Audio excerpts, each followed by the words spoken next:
Cheers and welcome, my friends, to the first episode of Distant Worlds Universe. Let me set the stage for this series. I'm Horadrak, the 133rd Supreme Leader of the Ackdarian Republic. We Ackdarians are a gentle, peaceful people. We live in our underwater cities and drink Nephthys wine, while talking about the great literary works of our culture. We are gifted scientists and unrivaled engineers, designing and building the greatest warships the galaxy has ever seen. We are incidentally also the last remnants of a galaxy that was once brimming with life. Some 10,000 solar years ago, a murderous race of insectoids invaded this galaxy and tried to exterminate every sentient species. We Ackdarians joined an alliance against these invaders to defend ourselves. As a backup plan, our species created the ARC project, a solar system that was hidden from the rest of the galaxy, behind dozens and dozens of artificially created black holes. The best and the brightest of our species were sent to settle the ARC under absolute secrecy. They were the safeguard of our species and had to vow never to leave the ARC, under threat of death. When our ancestors left for the ARC, their leaders knew that the Alliance had been developing a deadly bioweapon against the insectoid invaders, the Xeractor virus. The leadership of the Alliance hoped to use this weapon to end the war with the insects. We do not know exactly what happened, because we were not allowed contact to the outside world, but something must have gone wrong. Slowly at first, then faster and faster all signs of life on our long-range sensors died off. It was a matter of 2 or 3 weeks, my predecessors tell me. Then there was silence, utter and complete silence. Had the bioweapon worked? Had the insects killed everyone and left? We were duty-bound to keep quiet and prepare for the worst. For some years we still listened hopefully into the void, but we heard nothing. Surely our people would have called us back from our isolation if they had won the war? As the decades came and went, we lost hope. We were alone. So we tried to make the best out of our situation. The Ark was a beautiful planet after all, rich in wildlife and resources. We were living our lives as best as we could. Our population grew, and when the pain was gone, we slowly returned to happiness. Until now. In the last decades, we have picked up signs of sentient life again on our long-range sensors that we kept improving over all this time, and we were considering leaving our isolation. But thousands of years of caution prevailed, and we just watched, content to see life blossom once again in our galaxy. Now though, we heard terrible things. We heard transmissions full of agony, horror and pain. Sentient beings uselessly begging and screaming in their alien tongue. A race of fearsome reptiles seems to wreak havoc on the nascent civilizations that have sprung up around us. These reptiles call themselves Keskudons, and they are waging war over war on the defenseless civilizations around them, killing and enslaving those who stand against them. When they have won a war, they feast on the vanquished race. They literally eat them to exterminate them. We have been debating for some time and have finally decided that we can no longer be bystanders to these atrocities. We are going to fight these monsters and help the sentient races that are left. We do not want another 10,000 years of total silence, or worse. Decades of hearing the screams of entire populations while they are being devoured. Yeah, this is our situation. We are the last remnants of the Ackdarian civilization. We are here on our planet to which we fled. We are on the Ark. Going to maybe bring up these symbols again so you can see this planet is named the Ark, and we're going to bring up the UI again so that we can play this game. This is one of my favorite games of all time. It is a 4X space game. The 4X stands for expand. No, wrong order. Explore, expand, exploit, exterminate. And this is what you can do in this game, and it has a lot of very deep systems, and also the possibility of automating a lot of the systems and stuff in the game. You can decide to play this on fully automated, so you can basically just watch the AI do its thing, and it's generally pretty good at doing its thing. We are going to play on fully manual though. I have learned to play this game by watching the Let's Play series of Larry Monte, who is always playing on fully manual, and maybe it will help you to learn how to play the game if you watch me playing it on fully manual. Now, what can we do in this game? Obviously, you can research as in every 4X game. We won't have to do a lot of research though, because we are basically the pinnacle of technological civilizations. We have researched everything. We had a lot of time in the last 10,000 years, and we also had quite a head start because we are, as I said, the remnants of a already pretty advanced civilization. So we have basically researched everything in here, which has a benefit. And that is, you can design your own ships and bases in this game. There's a design screen over here. You can let the computer do that manually, automatically, but you can also do it yourself. I have gone ahead and created all these designs that are in orange over here, manually, off camera. And it's a very cool system. So basically, if you're going to make a new design, you're going to give this design a role. Let's say you want to design a capital ship. Why not? Then it's going to select the picture that of the ship designs that belong to our race, the Ackdarians. You can see we have these this bluish themed curved lines design. That is actually very beautiful. I really like it. It's one of the reasons why I really like to play the Ackdarians. Then you see that and depending on the road that you select, you have to put in certain components, like a reactor, command center, fuel cells, engines and all that. And basically you're going to pick that out of here, out of your components list, and just throw in whatever you need. But it allows you a great deal of freedom. If you want to have fighter ships on all of your ships, you can do that. If you want to go torpedo heavy, you can do that. If you want to go all phasers and laser weapons, you can do that. If you want to do, I don't know, area weapons, you can do that. You can go iron cannons and disable all your guys. You can go gravity beam. You can go the gravity beam route, basically destroying enemy ships by blasting them with gravity waves. It is all very interesting. You can decide to board enemy ships. You can decide to use giant death rays to destroy ships or even planets if you select the right race. And you can also use area weapons. So you have a lot of freedom for this. That's one of the reasons why I like to play fully manual, because you can do all these designs. And basically it's a very cool thing, because all these research projects generally also have new components for your ship everywhere. So you can go reactors, and every reactor that you get allows you to build more efficient ships, and then you can research a lot of different weapons and all that over here.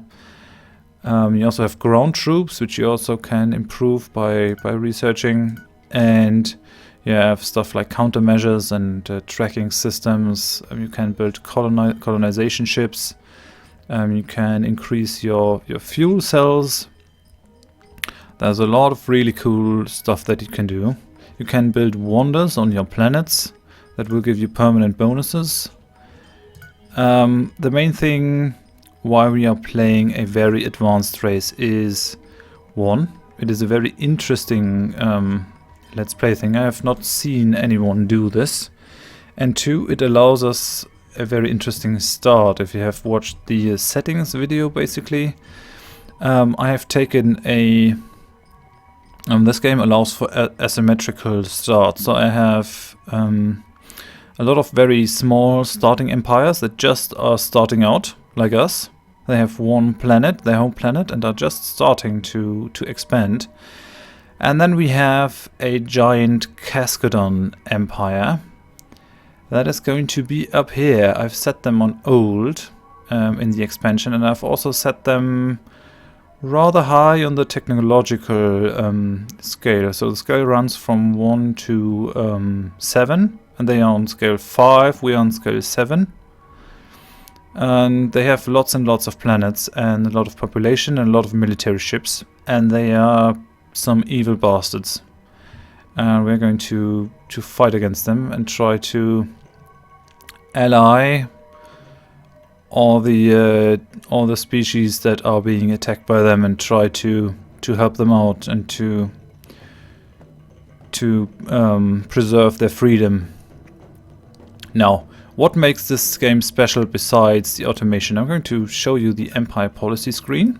So these are all the things that you can do, and you can put all these stuff on manually. You can put it on suggest, so the AI comes and says, hey, you could do this, and then you can decide if you want to do it or not, or you can just fully automate it. If you don't want to be bothered with diplomacy, just put it on fully automate, and the AI it's going to do its thing. And it has a lot of things down here that this game can do. It can be quite intimidating on the beginning, but just do one step at a time, or watch this let's play, and you will learn how it goes. And it is a very, very cool game. You can do lots of things. And actually, I'm going to load one of my own policies over here. So I'm going to take my Ackdarians in here. I'm going to apply the policy. That's basically changing some stuff about shipboarding and all that. You can decide if you want to scrap ships that you have boarded, if you want to disassemble them for tech and for resources, or if you just want to destroy them or whatever. Now, another thing that makes this game so special, besides the integrate design stuff, is that it has a division between state and private sector. Now, what does that mean? You can see in here that we have one balance sheet for ourselves, for the state. We are the state.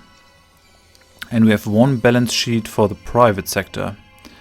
These guys have cash on hand, the same as we do. We cannot influence that. They have a revenue value that they get out of the planet. If you have a look at this, you see that we have a certain value for its planet.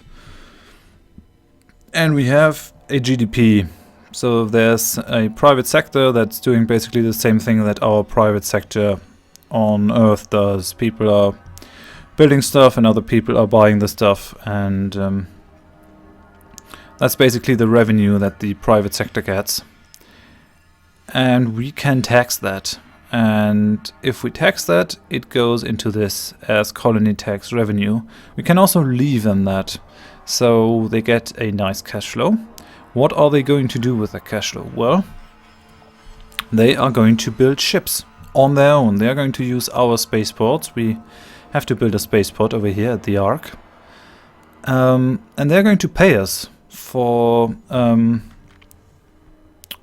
the permission to use their spaceport. They are basically buying their ships from us, and they are operating these ships themselves. So they're buying them from us, and they are paying the upkeep for these ships, and they are doing what you normally have to do yourself in 4X games. So they are going to go and mine resources, transport resources from A to B. They are going to build passenger ships to transport passengers between colonies or to resort bases. And yeah, they are also going to operate the mining stations. We have to build the mining stations. We don't have to pay them. I can take a construction ship like this and say like, build me on this planet, build me a gas mining station. Now have a look at our balance. I'm going to build the gas mining station. That has not been subtracted from our gas mining station. I'm going to let the game run for a bit. That has been subtracted from the cash of the private sector. I think it will be subtracted when they start building, but we are not going to pay for that. And that is pretty cool, because these private sector ships, private sector is deciding how many ships they want to build, and they are going to operate on their own. So they will be doing their thing, and we can just do what a state does, expanding our territory, colonizing new planets.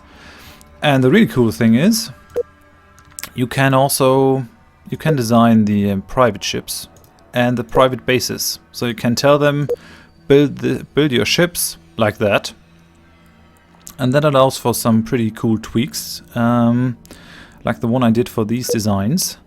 There are different reactor types, and I have given all the private ships and bases quantum reactors that run on Keskudon. Keskudon is a gas that we are going to use for our fuel in the private sector.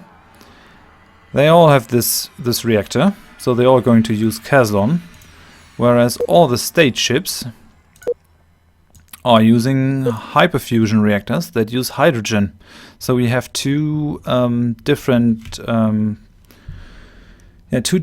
fuel economies, and we are minimizing the risk of running out of fuel, because the private sector has built a lot of ships and basically used up our fuel reserves. They're going to use Keskudon, our state ships are going to use hydrogen. That is one of the very neat little tweaks that you can do with this design system. What else is there? There's a very deep resource system. So all of these ships and all these components that you saw in the design screen, like here, cost resources that you have to mine. And you can have a... Oh, I'm sorry about that. I should have turned off the autosave. Yeah, you can see that one ship of this design, Shocker Mark 1, would cost us 23 silicon, 109 gold, 35 polymer, and so on. So these systems are all linked together. If you want to have a look at how many resources there actually are, you can go into the expansion planner. We're going to sort these guys by strategic and luxury. And you can see that there are quite a lot of strategic resources. They all have this bluish background. We are using DAS's Chrome UI blue mod, which is very useful for differentiating between strategic and luxury resources. Now, what are luxury resources? These are resources that you basically need to keep your people happy. Your people don't just want the bare bread, they also want the butter on their bread, and that is why they want luxury resources. These are going to keep them happy. There are quite a lot of these luxury resources too. And then there are also super luxury resources, like the Caribbean spice. And these super resources, they are very, very rare, but they also provide extremely cool benefits to your population, which basically translates into you get more money because your population is happier or can work harder or something. Like this Caribbean spice. Dramatically increases mental sharpness, allowing a being to perform incredible intellectual feats. So any colony supplied with them receives a 30% development bonus over and above any other bonus. So this is extremely valuable. If you find these super resources, there are 3: Caribbean spice, Loris fruit. And there's a third one, Centauria fluid. Why does it do that? I didn't do that. When you find them, you want to mine them as soon as you can. And you can also decide if you want to trade them with other empires.